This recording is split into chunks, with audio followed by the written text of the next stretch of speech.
ASI మల్లేశ్వర్ని వెంటనే suspend చేయాలని SC ST BC minority మహిళా ఐక్యవేదిక డిమాండ్ చేస్తాం. ఎందుకంటే నంద్యాల జిల్లా మహానంది మండలం తిమ్మాపురం గ్రామానికి చెందినటువంటి పొలిశెట్టి సరస్వతికి సొంత మరిది భార్య మల్లేశ్వరి. సరస్వతి భర్త నాగపుల్లయ్య 2020లో అనారోగ్యంతో మరణించడం జరిగింది. అయితే నాగపుల్లయ్య మరణించిన వెంటనే సంతానం లేకపోవడం వలన, పిల్లలు లేకపోవడం వలన వీళ్ళకి నిన్ను మేము చూసుకుంటామని చెప్పేసి దగ్గర పెట్టుకొని మంచిగా మాట్లాడుతూ మొత్తం ఆమె ఆస్తినంతా కూడా ఏమేమి ఉన్నాయని ఎంక్వైరీ చేసుకొని మొత్తం ఒక వీలునామా, ఫేక్ వీలునామా వ్రాయడం జరిగింది. ఎందుకంటున్నానంటే వీలునామా వాళ్ళు ఏదైతే డాక్యుమెంట్ చూపిస్తున్నారో ఆ డాక్యుమెంటు వాళ్ళ పేరు మీద లేదు అని చెప్పేసి నంద్యాల రిజిస్టర్ ఆఫీసరు ఒక రిపోర్ట్ ఇవ్వడం జరిగింది. అంటే వాళ్ళు అది క్రియేట్ చేసిన డాక్యుమెంట్ తెచ్చి భర్త ఉన్నప్పుడు రాసినట్లు ఒక వీలునామా రాసి ఆమె భర్త సంతకాన్ని ఫోర్జరీ చేసి నాగపుల్లయ్య చేసినాడు అని వీలునామా నా అన్న మా అన్న నాకు ఇచ్చినారు ఆస్తి అంతా, ఆమె తదనంతరం నాకు ఆస్తి అని చెప్పేసి ఒక వీలునామా ఫేక్ది రాసుకోవడం జరిగింది. నేను శ్రీనివాసుల్ని అడుగుతా ఉన్నా డైరెక్ట్గా, పొలిశెట్టి శ్రీనివాసుల్ని, నువ్వు తప్పుడు వీలునామా రాసుకున్నా, ఫేక్ వీలునామా రాసుకున్నా, ఆ వీలునామాలో నువ్వు రాసినదే ఈమె తదనంతరము, మా వదిన తదనంతరం అని చెప్పి రాసుకున్నావు కదా, ఆమెకు మిగతా హక్కులు కల్పించినావు కదా నువ్వు రాసిన దొంగ వీలునామాలో. ఆ మిగతా హక్కుల ప్రకారము ఆమె తదనంతరం కదా నీకు రావాల్సింది ఆస్తి. ఆమె తదనంతరం ఆస్తి రాసుకొని ఆమె బతుకుండగానే ఆమె ఆస్తిని నీ కొడుకు పేరు మీద, నీ బిడ్డ పేరు మీద, నీ పేరు మీద, నీ భార్యను సాక్షిగా పెట్టుకొని ఎట్లా రిజిస్టర్ చేయించుకుంటావు? ఇది మోసం కాదా అని అడుగుతా ఉన్నా. మోసం కాదా అని నేను అడుగుతా ఉన్నా పొలిశెట్టి శ్రీనివాసుని. అంటే నీ మోసంలో నీ భార్య భాగస్వామి, లేకపోతే నీ భార్య మల్లేశ్వరి మొత్తం సూత్రధార ఈ మోసానికి, ఈ కుట్రకి అని నేను అడుగుతా ఉన్నా. అంటే పోలీస్ డిపార్ట్మెంట్లో పనిచేస్తున్నాను, నేను ఏఎస్ఐని, నేను ఏం చేసినా అడిగే దిక్కు లేదు, నాకే అడిగేది ఎవరు అని చెప్పేసి నీ ఇష్టానుసారంగా చేసినావా అని నేను మల్లేశ్వరిని కూడా అడుగుతా ఉన్నా. అంటే భర్త చనిపోయి ఆమె బాధలో ఆమె ఉంటే ఆమెకు మాయ మాటలు చెప్పి ఆమెను దగ్గరికి తీసుకొని ఆమె భర్త ఆస్తినంతా కూడా ఆమెకు రానియకుండా మీరు కబ్జా చేసుకొని, మీరు రిజిస్టర్లు చేసుకొని, ఆమె ఇంట్లో కూడా ఆమెను ఉండనీయకుండా ఈరోజు బయటికి దొబ్బినారు. అంటే ఇంతకన్నా పెద్ద మోసం ఇంకోటి ఉంటుందా? మొత్తం డాక్యుమెంట్లు ఉన్నాయి, డాక్యుమెంట్ల ప్రకారమే నేను మాట్లాడుతున్నా. నేను చేస్తున్నది ఆరోపణ కాదు, వాస్తవం. మల్లేశ్వరి వెంటనే సస్పెండ్ చేస్తే, ఈ డాక్యుమెంట్స్ అంతా కూడా వెరిఫై చేస్తే పోలీస్ డిపార్ట్మెంట్ వాళ్ళు ఆమె చేసిన మోసము, ఆమె భర్త కలిసి చేసిన మోసం ఏంది అనేది బయటకు వస్తుంది, స్పష్టంగా కనిపిస్తూ ఉన్నాయి.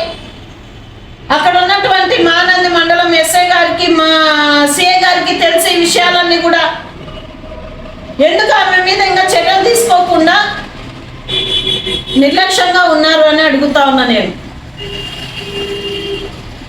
సొంత కుటుంబ సభ్యురాలే, శ్రీనివాసులకు సొంత అన్న భార్య వదినను మోసం చేసి ఈరోజు రూపాయి చేతిలో లేకుండా ఆమె డబ్బులన్నీ, అకౌంట్లో ఉన్న డబ్బులన్నీ వాడి ఆమె డబ్బులతోనే ఇల్లు కట్టి, అందులో నీ ఇల్లు కూడా కలిపి 2 స్థలాలు, ఆమె స్థలం నీ స్థలము కలిపి కట్టించుకొని ఒకటే ఇల్లు కట్టించుకొని ఈరోజు ఇల్లు నాదే అని చెప్పేసి ఆమెను బయటికి దొబ్బి నువ్వు బాడిగలకి ఇచ్చుకొని తింటున్నావు.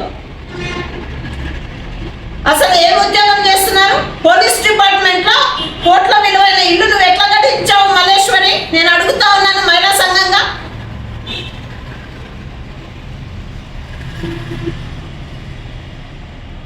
నిజంగా ఇప్పటికైనా కూడా నంద్యాల జిల్లా ఎస్పీ గారు స్పందించి సరస్వతికి న్యాయం చేయాలా.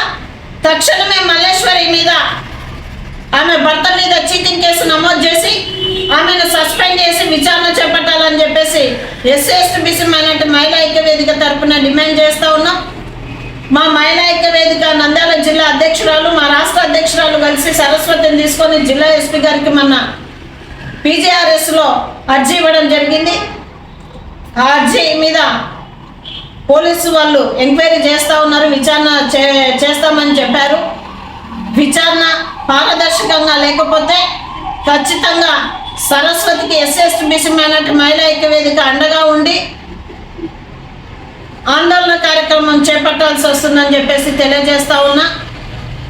ఎందుకంటే 10 మందికి న్యాయం చేయాల్సిన డిపార్ట్మెంట్లో ఉండి, 10 మందికి ధర్మాన్ని అందించాల్సినటువంటి డిపార్ట్మెంట్లో ఉండి ఏఎస్ఐగా ఉంటూ ఈరోజు సొంతం కుటుంబ సభ్యురాలు తోడికోడలైనటువంటి సరస్వతిని మోసం చేసి ఆస్తి అంతా కాజేసి, కోట్ల విలువైన ఆస్తిని కాజేసి బుక్కాపురము అలాగే తిమ్మాపురంలో ఉన్నటువంటి మొత్తం 7 ఎకరాల స్థలాలను కబ్జా చేసి ఈరోజు ఆమెను కట్టుబట్టలతో బయటికి దొబ్బినారంటే ఇంతకన్నా నీచమైనది ఇంకోటి ఉండదు. ఖచ్చితంగా ఏఎస్ఐ మల్లేశ్వరి మీద చర్యలు తీసుకునేదాకా ఎస్సీ/ఎస్టీ/బీసీ మైనారిటీ మహిళా ఐక్య వేదిక పోరాటాన్ని అయితే ఆపదు. జిల్లా ఎస్పీ గారు స్పందించి సరస్వతికి న్యాయం చేయాలని డిమాండ్ చేస్తూ ఉన్నాం. అలాగే జిల్లా కలెక్టర్ గారిని కూడా కలవడం జరిగింది. జిల్లా కలెక్టర్ గారు కూడా మానంది ఎంఆర్ఓకి ఇచ్చారు. గతంలో ఉన్నటువంటి ఎంఆర్ఓ, ఇప్పుడున్నటువంటి విఆర్ఓ, ఎందుకంటే ఇప్పుడున్న విఆర్ఓనే గతంలో ఉన్నారు. శ్రీనివాసులు ఒక ఫేక్ డాక్యుమెంట్ తెచ్చి ఆ ఫేక్ డాక్యుమెంట్ చూపిస్తే విఆర్ఓ ఎంక్వైరీ చేయరా? లీగల్ ఎయిడ్ సర్టిఫికేట్ ఎవరికి ఇచ్చినారు? సరస్వతి భర్త నాగపుల్లయ్య చనిపోతే లీగల్ ఎయిడ్ సర్టిఫికేట్ ఎవరికి ఇచ్చారు అని అడుగుతా ఉన్నా నేను విఆర్ఓని. సరస్వతికి ఇచ్చినారా, శ్రీనివాసులకి, లేకపోతే మల్లేశ్వరికి ఇచ్చినారా? లీగల్ ఎయిడ్ ప్రకారము భర్త చనిపోతే భర్త ఆస్తి భార్యకి రావాలా, వాళ్ళ కుటుంబ సభ్యులకు రావాలా? ఆమెకు పిల్లలు లేరు కాబట్టి భార్యకి వస్తుంది. భార్యకి రాకుండా మర్ద అయినటువంటి శ్రీరాములకి ఎట్లా వచ్చింది, శ్రీనివాసులకి ఎట్లా వచ్చింది?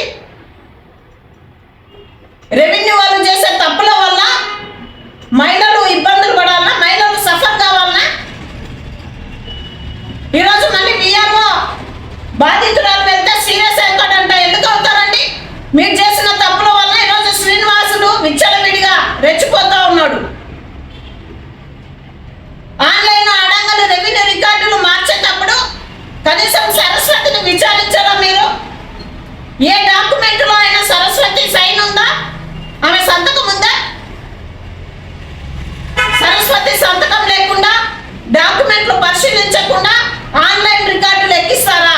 ఖచ్చితంగా విఆర్ఓని కూడా సస్పెండ్ చేయాలా?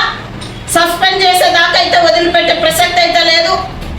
ప్రజెంట్ ఉన్నటువంటి ఎంఆర్ఓ గారు వీటన్నిటిని పరిశీలించి సరస్వతికి న్యాయం చేయాలని చెప్పేసి ఎస్సీ/ఎస్టీ/బీసీ మైనారిటీ మహిళా ఐక్య వేదిక తరఫున డిమాండ్ చేస్తూ ఉన్నాం. నా పేరు పట్నం రాజేశ్వరి, ఎస్సీ/ఎస్టీ/బీసీ మైనారిటీ మహిళా ఐక్య వేదిక వ్యవస్థాపక అధ్యక్షురాలు.